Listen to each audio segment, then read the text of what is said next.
تو یہ basically B J پی سے تعلق رکھتے ہیں، اور بی جے پی کے بھی یہ اس گروپ سے ہیں جو بڑا strong hard liner R S S backed group ہے، کہ یہ الٹرا رائٹ پالیٹکس کرتے ہیں، یہ کنفرنٹیشنسٹ ہیں بائی نیچر۔ انڈیا علاقائی سیاست میں بالکل مودی صاحب کے دور میں پاکستان سینٹرک ہو گیا، اور وہ پاکستان دشمنی اٹھا کے ہر فورم پر لے جاتے ہیں۔ تو انڈیا اتنا بڑا ملک ہے، ان کے وزیر اعظم کو بیونڈ پاکستان دیکھنا چاہیے، لیکن ان کو صبح شام جو بھی سر درد ہوتی ہے وہ صرف پاکستان سے ہی ہوتی ہے۔ اور مودی صاحب اور ان کی گورنمنٹ کا ایک وتیرہ ہے کہ اپنے ہر کمزوری کا ذمہ داری کسی اور پر ڈال دینی۔ وہ ایک گریٹ اسٹیٹ بنانا چاہتے ہیں، بٹ اے گریٹ روگ اسٹیٹ۔ مودی صاحب نے ایک اسیسینیشن کا سلسلہ دنیا میں شروع کیا، پاکستان میں بھی انہوں نے کچھ اسیسینیشنز اٹیمپٹ کی، اس کے بعد جا کے کینیڈا میں اسیسینیشن۔ ابھی پاکستان کو چھوڑ کے بنگلہ دیش کو لے لیتے ہیں۔ انڈیا کی کیپیسٹی ٹو ریزالو ڈسپیوٹ اتنی کم ہے کہ ان کا ایک ڈسپیوٹ ہے جس کو کہتے ہیں 3 بیگھہ ہے، جو کہ 1.5 ایکڑ بنتا ہے۔ ابھی مودی صاحب کے دور میں کیا ہوا، انہوں نے ان کے ساتھ جو واٹر ٹریٹی تھی وہ نیگوشیٹ کرنے کی کوشش سٹارٹ کر دی۔ ایک ادھر ڈیم بنا رہے ہیں فینی ریور پر، جس پر بنگلہ دیش کو بڑا سخت آبجیکشن ہے۔ چائنا کو کے ساتھ ایک کمپٹیٹو موڈ میں آ گئے ہیں، حالانکہ ہونا یہ چاہیے تھا کہ انہیں ایک کوآپریٹو موڈ میں ہونا چاہیے۔ تو اس وقت جبکہ ساری دنیا ایسٹ کو آ رہی ہے، یہ ویسٹ کو جا رہے ہیں، تو یہ بڑے اسٹریٹجک بلنڈرز ہو رہے ہیں انڈیا سے۔ انڈیا خود بخود اس کا لیڈر ہوتا، اور انڈیا جا کے ساری دنیا میں آن بہاف آف سارک نیگوشیٹ کیا کرتا، اور مودی صاحب نے ایسے ایکشن لیے ہیں کہ سارک اب ایک مردہ آرگنائزیشن بن چکی ہے۔ وہی جو میں نے شروع میں کہا تھا کہ ان کی جو سیاست ہے انٹرنیشنل، وہ بھی نیگیٹیوٹی پر ہے۔ سو یہ پاکستان کا ایجنڈا ایس سی او میں بھی لے گئے، پاکستان کے ایجنڈا میں سارک بھی تباہ کر دی، پاکستان کے ایجنڈے کو برکس میں بھی لے گئے۔ اور پریزیڈنٹ ٹرمپ نے فیلڈ مارشل عاصم کی تعریف کی، ساتھ مودی صاحب کو تعریف کیا، اور ان کا یہ دونوں بڑے گریٹ لوگ ہیں۔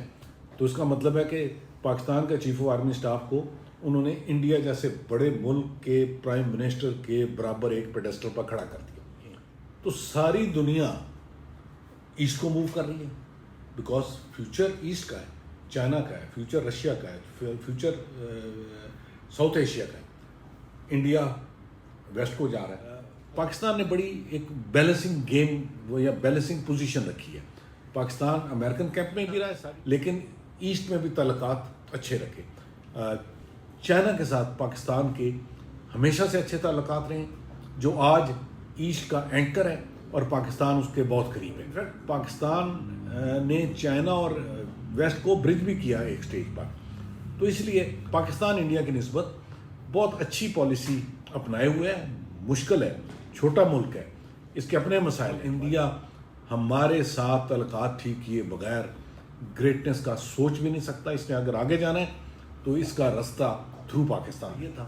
ان کا ایم یہ تھا کہ پاکستان ایک ان کی پلانڈ اسٹیٹ بن جائے گا، ان کی بات سنے گا، لیکن ہوا کیا؟ پاکستان نے 45 منٹس میں ان کو کہتا ہوں dark 45 minutes of Indian air force, 45 minute کے اندر 6 سے 7 ان کے جہاز گرا دیے، جو بڑا نقصان کیا۔ پاکستان نے ان کا S-400 سسٹم جو دنیا میں چاندے کی ہیں، رشیا کا ٹاپ کا سسٹم ہے، اس کو جدھر پڑا تھا ادھر ہی تباہ کر دیا۔ برہموس میزائلوں کا ڈیپو تھا، اس پر اٹیک کیا اور اس کو تباہ کر دیا۔ تو یہ جو پاکستان کو سبق سکھانے آئے تھے اور اپنا ایک متھ بنانے آئے تھے، تو پاکستان نے ان کا گریٹ پاور کا، گریٹ فورس کا متھ کو بالکل شٹر کر دیا، ٹکڑے ٹکڑے کر دیا۔ انڈیا کی ایئر فورس کو ریپیٹڈ شاکس مل رہی ہے کہ پاکستان ادھر تک جا سکتا ہے جہاں تک یہ سوچ نہیں سکتے۔ پاکستان کی ٹریننگ بہت اچھی ہے، پاکستان کے ویپن سسٹم بہت اچھے انٹیگریٹڈ ہیں، تو اس لیے پاکستان نے ان کا متھ جو تھا نا اس کو توڑ کے رکھ دیا۔ سو مودی صاحب کی یہ 2 کنٹریبیوشنز ہیں کہ ایک انہوں نے انڈیا کو دنیا میں آئسولیٹ کر دیا، دوسرا جو ایک گریٹ پاور کے لیے گریٹ فورس چاہیے ہوتی ہے اس کو ایک چھوٹے سے آپریشن کے اندر بالکل شٹر کروا لیا۔ اور India will take time to recover out of all this mess جو مودی صاحب نے انڈیا کے لیے کریٹ کر دیا۔ بسم اللہ الرحمن الرحیم۔ آج دیکھتے ہیں کہ کس طرح مسٹر نریندر مودی جو کہ انڈیا کے پرائم منسٹر ہیں، انہوں نے انڈیا کو بالکل آئسولیٹ کر کے عالمی دنیا میں تقریباً اکیلا کھڑا کر دیا ہے۔ نریندر مودی کی اگر سیاست دیکھیں تو یہ سٹارٹ ہوئی تھی گجرات سے، جہاں پہ یہ چیف منسٹر بنے تھے 2001 میں، اور 2014 تک چیف منسٹر رہے۔ یہ 13 سے 14 سال گجرات میں چیف منسٹر رہے، اور اس دوران میں گجرات میں اینٹی مسلم رائٹس ہوئیں، اور گجرات میں آلدو کہتے یہ ہیں کہ گجرات نے کافی پروگریس کیا، لیکن اس کے ساتھ ساتھ جو یونٹی کے جو سوسائٹی کے مسئلے تھے وہ بہت گڑبڑ ہوئے۔ 2014 میں مسٹر مودی الیکشن جیت کے پرائم منسٹر بن گئے، اور یہ ابھی ان کا تیسرا ٹینیور چل رہا ہے، اور اگر یہ اپنے ٹینیور سارے پورے کرتے ہیں تو یہ 15 سال پرائم منسٹر رہیں گے، اور اس طرح پبلک آفس ہولڈنگ کا ان کا عرصہ تقریباً 29-30 سال پر محیط ہوگا۔ یہ جواہر لال نہرو سے بھی زیادہ ہے، جو 16-17 سال کے لیے وزیر اعظم رہے تھے۔ تو اس لیے نریندر مودی انڈیا پر بہت لانگ ٹرم امپیکٹ چھوڑ کے جائیں گے۔ اگر ان کی سیاست کو دیکھا جائے تو یہ بیسیکلی بی جے پی سے تعلق رکھتے ہیں، اور بی جے پی کے بھی یہ اس گروپ سے ہیں جو بڑا strong hard liner RSS backed group ہے۔ اس کا مطلب یہ ہے کہ یہ الٹرا رائٹ پالیٹکس کرتے ہیں، یہ کنفرنٹیشنسٹ ہیں بائی نیچر، اور یہی کنفرنٹیشنزم ان کا لوکل پالیٹکس میں اور انٹرنیشنل پالیٹکس میں بھی نظر آتا ہے۔ اگر ہم دیکھیں کہ ان کے عرصہ حکومت میں بہت سارے اینٹی منورٹیز قانون سازی کی گئی، اور خاص طور پر اینٹی مسلم قانون سازی کی گئی۔ کشمیر کے اندر آرٹیکل 370 کا ایشو انہوں نے کھڑا کیا۔ اس کے علاوہ ہندوستان میں اوور آل مسلمانوں کو ایک اپنی آئیڈینٹی اور شناخت کی ایشو بنا دیا گیا۔ تو یہ بیسیکلی کنفرنٹیشنسٹ اپروچ ہے جو RSS بیسڈ ہے، RSS مائنڈ سیٹ ہے۔ ابھی دیکھتے ہیں کہ انہوں نے اپنے ہمسایہ ملکوں کے ساتھ کیا کیا۔ کسی بھی ملک میں ترقی کے لیے اس کو اپنے ریجن کے ملکوں کے ساتھ اچھے تعلقات رکھنا بہت ضروری ہے۔ انڈیا علاقائی سیاست میں بالکل مودی صاحب کے دور میں پاکستان سینٹرک ہو گیا، اور وہ پاکستان دشمنی اٹھا کے ہر فورم پر لے جاتے ہیں، اور چاہے ان کے اندرونی اختلافات ہوں چاہے بیرونی اختلافات ہوں، ہر جگہ پر پاکستان کا نام وہ لیں گے۔ آپ نے دیکھا ہوگا کہ ان کے جلسوں میں بھی پاکستان کا بہت زیادہ ذکر آتا ہے۔ دوسری طرف پاکستان کو دیکھیں تو پاکستان کی سیاست میں نہ کبھی انڈیا کا نام آیا ہے، نہ کبھی مودی صاحب کا ذکر آیا ہے، لیکن مودی صاحب کو ایک خاص قسم کا کوئی بخار ہے کہ وہ پاکستان کا نام لیے بغیر نہیں رہ سکتے۔ ان کے دور میں پاکستان اور ہندوستان کی جو بھی تھوڑی بہت تجارت تھی وہ بند ہوگی، حالانکہ وہی تجارت دبئی کے راستے کسی حد تک چل رہی ہے، لیکن جو ڈائریکٹ تجارت تھی وہ بند ہوگی۔ ویزوں کا پرابلم بن گیا، انڈیا اور پاکستان کی ٹریول کے ایشوز بن گئے۔ تو یہ ہمیشہ ہی جب بھی آتے ہیں پاکستان سینٹرک ہو جاتے ہیں۔ تو انڈیا اتنا بڑا ملک ہے، ان کے وزیر اعظم کو بیونڈ پاکستان دیکھنا چاہیے، لیکن ان کو صبح شام جو بھی سر درد ہوتی ہے وہ صرف پاکستان سے ہی ہوتی ہے۔ انہوں نے ہر فورم پر پاکستان کی مخالفت کی ہے۔ ابھی 2019 کو دیکھے، جب انہوں نے بالا کوٹ پر ایک حملہ کیا، کوئی ٹیررزم کا ایکٹیویٹی ادھر پتہ نہیں کہاں ہو گئی تھی، اور انہوں نے اس کا الزام پاکستان کے سر ڈال دیا، اور بالا کوٹ پر ایک ایئر اٹیک کر دیا۔ اس سے نقصان تو کچھ بھی نہیں ہوا، انفیکٹ وہ اٹیک ہوا ہی نہیں تھا شاید، چونکہ وہ آن اے لائٹر سائڈ وہ کہتے ہیں کہ کوا مرا تھا اس کے اندر سارا۔ لیکن اس کے جواب میں پاکستان نے آپریشن چھوٹا سا کیا سوئفٹ ریٹارٹ کے نام سے ہی۔ اس میں ایک تو ان کے کچھ جہاز گر گئے، پھر ابھی نندن کا جہاز گر گیا جس سے ابھی نندن کو ایجیکٹ کرنا پڑا، اور اسے پاکستان نے گرفتار کر لیا۔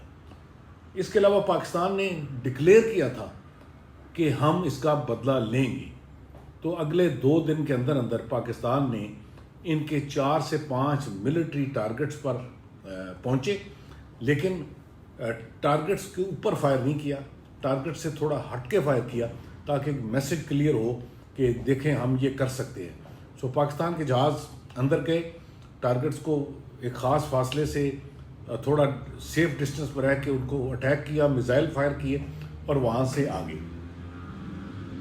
پھر 2022 میں ایک میزائل ان کا نکلتا ہے وہاں سے اور وہ پاکستان میں آ کے گر جاتا ہے، جو غالباً براموس میزائل تھا، اور اس کا وہ انڈیا کہتا ہے کہ یہ ہمارے سے آؤٹ آف کنٹرول ہو گیا تھا، ٹیکنیکل فالٹ تھا. اس کے بعد آپریشن سندور شروع ہوتا ہے. اس کی بیک گراؤنڈ یہ ہے کہ پہلگام میں ایک دہشت گردی کا واقعہ ہوا انڈین فورسز کے ناک کے نیچے. چونکہ یہ خود اپنے انٹرنل افیئرز کو کنٹرول نہیں کر سکتے، اور مودی صاحب اور ان کی گورنمنٹ کا ایک وتیرہ ہے کہ اپنے ہر کمزوری کا ذمہ داری کسی اور پر ڈال دینی، تو انہوں نے بڑا آسانی سے اگلے 5 سے 10 منٹ کے اندر اندر اس اٹیک ہونے کے پاکستان پر الزام ڈال دیا کہ یہ پاکستان نے کیا تھا. اس کے جواب میں جو ہوا اس کو ہم تھوڑا سا بعد میں بھی دیکھ لیتے ہیں. اس کے علاوہ مودی صاحب نے FATF میں پاکستان پر پابندی لگوانے کی کوشش کی اسی دوران.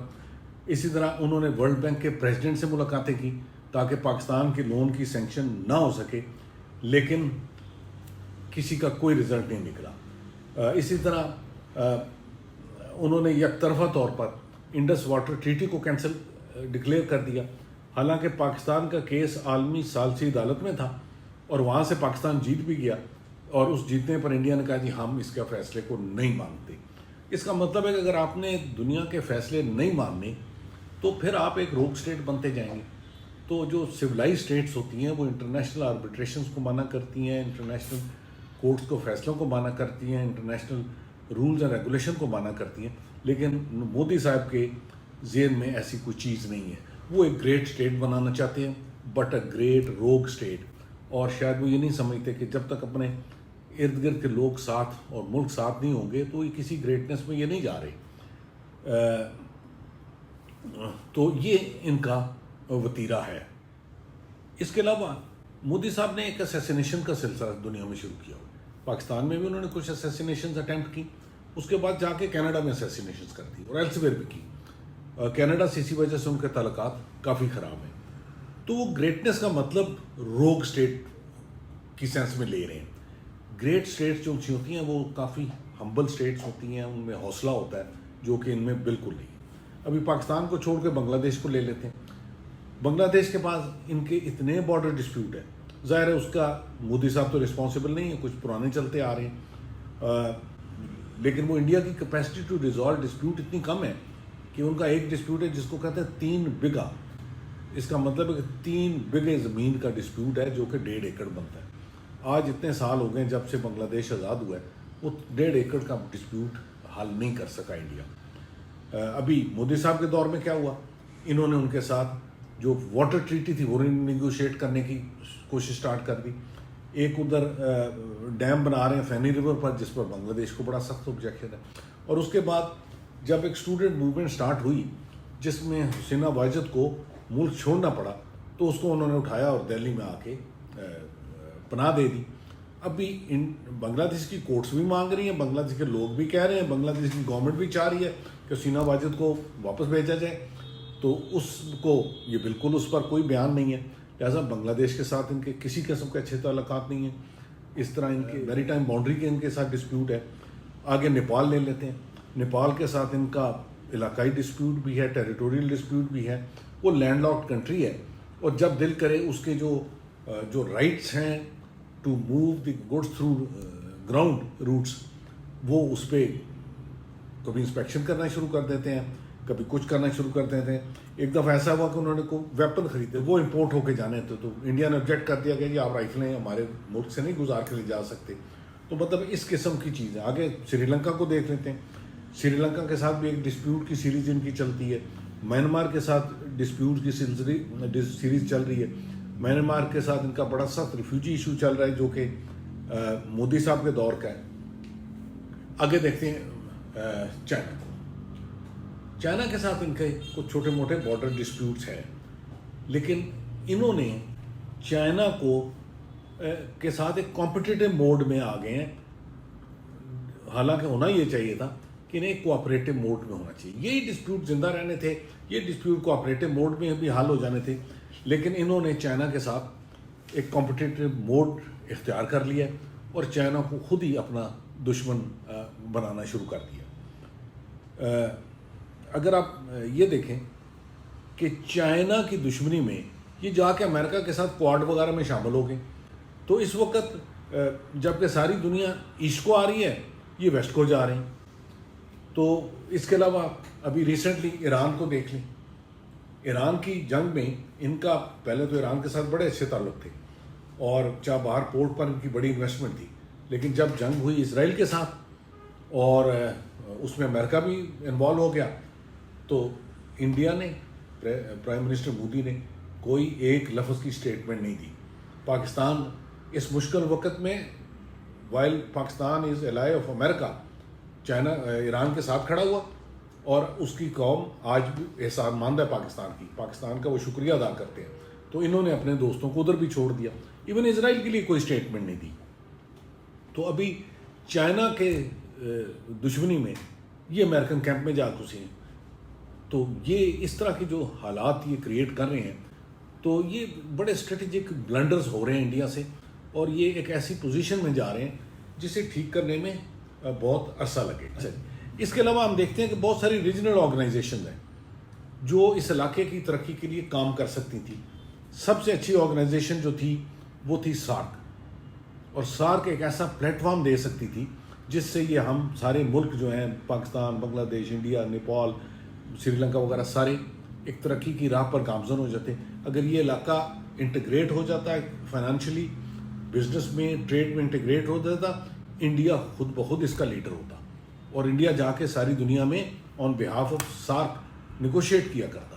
لیکن انڈیا نے اور مودی صاحب نے ایسے ایکشن لیے ہیں کہ سارک اب ایک مردہ آرگنائزیشن بن چکی ہے. ابھی ریسنٹلی ایس یو کا اجلاس ہوا چائنا میں, انڈیا نے اس میں جا کے تو اپنا ایک اینٹی ٹیررزم کا پاکستان کے خلاف جو وہ تھیم چلاتے ہیں وہ لے کے ادھر پہنچ گئے. لیکن ہوا یہ کہ پاکستان کا ہوم ورک بہت اچھا تھا. پاکستان نے انڈیا کی انوالومنٹ جو بلوچستان کے ٹیررزم ہے اس کے ثبوت سب کے سامنے رکھ دیے. انڈیا نے سبجیکٹ اوپن کیا تھا, پاکستان کی باری اس کے بعد تھی, پاکستان کا جواب بہت کمپریہنسو آ گیا. نتیجہ یہ نکلا کہ اس کی جو جوائنٹ اسٹیٹمنٹ طے ہوئی اس کے اندر انڈیا کا تو کوئی پوائنٹ آف ویو نہ آیا, لیکن پاکستان کا جو بلوچستان میں انڈیا کی انوالومنٹ ہے اس کا ذکر اس میں آ گیا. اور وہ ذکر پاکستان کی بڑی اچھی ڈپلومیٹک سکسیس تھی, لیکن انڈیا نے اس جوائنٹ اسٹیٹمنٹ پر سائن کرنے سے انکار کر دیا, اور یہ میٹنگ بغیر سائن جوائنٹ اسٹیٹمنٹ کے اختتام پذیر ہو گئی. تو یہ ایک نیگیٹیوٹی اٹھاتے ہیں پاکستان کی, اور دنیا کے ہر فورم میں جا رہے ہیں. ابھی یہ سائن کریں یا نہ کریں, دنیا نے سن لیا پاکستان کا موقف, دنیا نے ان کے موقف سے ڈس ایگری کر لیا. جو میسیج تھا وہ تو چلا گیا. ان کو ملا کیا, ایک اچھی بلی میٹنگ میں ایک نیگیٹو تھیم, نیگیٹو ایجنڈا لے کے ان کو منہ پہ کھانی پڑی اور یہ واپس آ گئی. برکس دیکھ لیتے ہیں. برکس میں جو نئی ممبرشپس ہیں بائی کنسنسس ہیں, اس کے باقی ملک پاکستان کو ممبرشپ فل دینا چاہتے ہیں, لیکن انڈیا اس کو ویٹو کر رہا ہے. وہی جو میں نے شروع میں کہا تھا کہ ان کی جو سیاست ہے انٹرنیشنل وہ بھی نیگیٹیوٹی پر ہے. سو یہ پاکستان کا ایجنڈا ایس یو میں بھی لے گئے, پاکستان کے ایجنڈا میں سارک بھی تباہ کر دی, پاکستان کے ایجنڈے کو برکس میں بھی لے گئے. ابھی برکس میں باقی ملک ہمیں پاکستان کو ممبرشپ دینا چاہتے ہیں, انہوں نے اس کو بریک لگائی ہوئی ہے.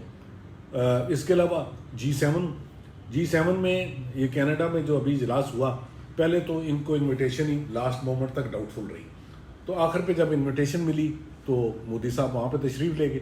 وہاں پہ کسی مین فورم پہ یہ نظر نہیں آئے, کسی لیڈرز کی سینٹرل گروپ فوٹو میں نہیں نظر آئے.